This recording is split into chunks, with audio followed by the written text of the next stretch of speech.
کرناٹکا کے مشہور شہر بیلگام میں اس وقت ہم موجود ہیں۔ بیلگام میں بھی بہت سارے اولیاء اللہ، صوفیاء کرام، بزرگان دین ہیں۔ ہم اس وقت جس چوکھٹ پر حاضر ہیں، قطب الاقطاب حضرت خواجہ قطب الدین بختیار کاکی رحمۃ اللہ علیہ کے مرید و خلیفہ حضرت شیخ بدر الدین عارف چشتی رحمۃ اللہ علیہ کے آستانے کا یہ خوبصورت دروازہ آپ دیکھ رہے ہیں۔ پیڑوں کے درمیان یہ بڑی ہی خوبصورت بارگاہ ہے، بہت ہی پرسکون آستانہ ہے۔ تمام ہی مذاہب کے لوگ حاضری کے لیے یہاں آتے ہیں اور سکون حاصل کرتے ہیں۔ اللہ رب العزت نے قرآن مجید میں ارشاد فرمایا، ان الذین آمنوا وعملوا الصالحات سیجعل لهم الرحمن ودا، کہ بے شک وہ لوگ جو ایمان لائے اور نیک اعمال کیے، ان قریب اللہ رب العزت انہیں اپنا محبوب بنا لے گا اور اپنے بندوں کے دلوں میں ان کی محبت ڈال دے گا۔ تو جو اللہ کے محبوب بندے ہوتے ہیں ان کی محبت عام کر دی جاتی ہے، اور بلا تفریق مذہب و ملت لوگ اس بندے سے محبت کرتے ہیں جو خدا کا ہوتا ہے، وہ سب کا ہوتا ہے۔ اللہ کے رسول صلی اللہ علیہ وآلہ وسلم نے ارشاد فرمایا، بخاری شریف میں یہ حدیث موجود ہے،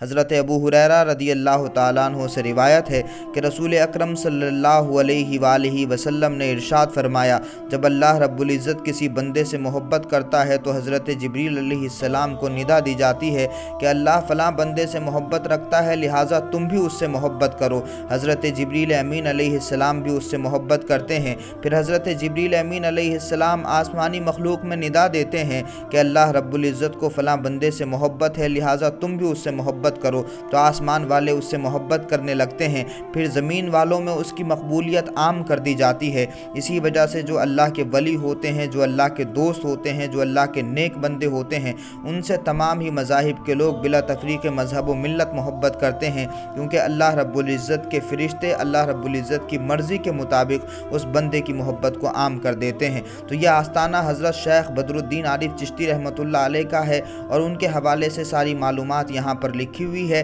حضرت شیخ بدر الدین عارف چشتی رحمۃ اللہ علیہ کی خصوصیت یہ ہے کہ وہ قطب الاقطاب حضرت خواجہ قطب الدین بختیار کاکی رحمۃ اللہ علیہ کے مرید اور خلیفہ ہیں، اور حضرت خواجہ قطب الدین بختیار کاکی جانشین و خلیفہ ہیں خواجہ خواجگاں سلطان الہند حضرت خواجہ غریب نواز رحمۃ اللہ علیہ کے، اور سلطان الہند خواجہ خواجگاں حضرت خواجہ معین الدین چشتی اجمیری رحمۃ اللہ علیہ کے پیر و مرشد ہیں حضرت خواجہ عثمان ہارونی رحمۃ اللہ علیہ۔ اور خواجہ عثمان ہارونی کے بعد تمام مختلف بزرگوں سے ہوتے ہوئے یہ سلسلہ حضرت خواجہ حسن بصری تک پہنچتا ہے، اور حضرت خواجہ حسن بصری رضی اللہ تعالیٰ عنہ سے پھر مولا کائنات حیدر کرار مولا علی مشکل کشا شیر خدا تک پہنچتا ہے، اور پھر مولا کائنات سے رسول پاک صلی اللہ علیہ وآلہ وسلم تک پہنچتا ہے۔ یہ خوبصورت بارگاہ ہے حضرت شیخ بدر الدین عارف چشتی رحمۃ اللہ علیہ کی۔ آستانے کے اندر کا یہ روحانی منظر آپ اپنی اسکرین پر ملاحظہ کر رہے ہیں۔ اللہ پاک ویڈیو دیکھنے والوں اور ویڈیو شیئر کرنے والوں کو اس در کی حاضری نصیب فرمائے۔ بڑی پیاری بارگاہ ہے، بہت خوبصورت بارگاہ ہے۔ تمام بزرگوں کے نام یہاں پر لکھے ہوئے ہیں،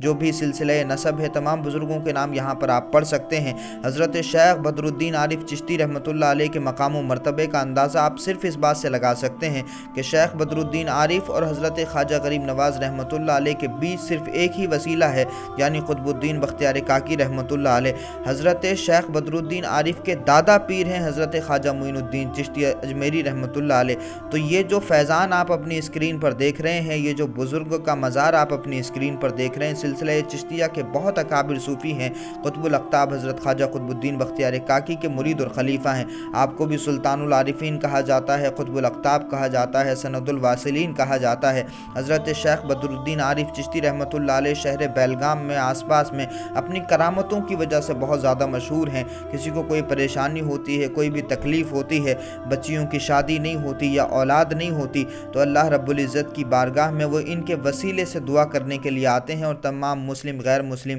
حضرت سے بڑی عقیدت رکھتے ہیں، اور لوگوں کا ماننا ہے کہ جب وہ یہاں آ کر دعا کرتے ہیں تو اللہ رب العزت کا فضل ہو جاتا ہے۔ اور یہ صرف عام لوگوں کی بات نہیں ہے، اور یہ صرف ابھی سال 2 سال 3 سال 4 سال یا 100 سال پہلے کی بات نہیں ہے، بلکہ تاریخ بیلگام ایک کتاب ہے جس میں حضرت شیخ بدر الدین عارف چشتی رحمۃ اللہ علیہ کے حوالے سے لکھا کہ ابراہیم عادل شاہ کی سلطنت کے وکیل اور سپہ سالار اور شہر کے روحانی پیشوا حضرت اسد خان لاری نے جب بیجاپور سے بیلگام میں مستقل سکونت اختیار کی تو وہ اکثر حضرت شیخ بدر الدین عارف چشتی رحمۃ اللہ علیہ کی بارگاہ میں حاضری دیا کرتے تھے، اور یہاں آ کر کے عبادتیں کیا کرتے تھے، ریاضتیں کیا کرتے تھے، اور درگاہ کے سامنے جو چبوترا ہے وہیں چلہ کشی کیا کرتے تھے۔ حضرت شیخ بدر الدین عارف کی بارگاہ میں جہاں عوام آتی تھی تو وہیں خواص بھی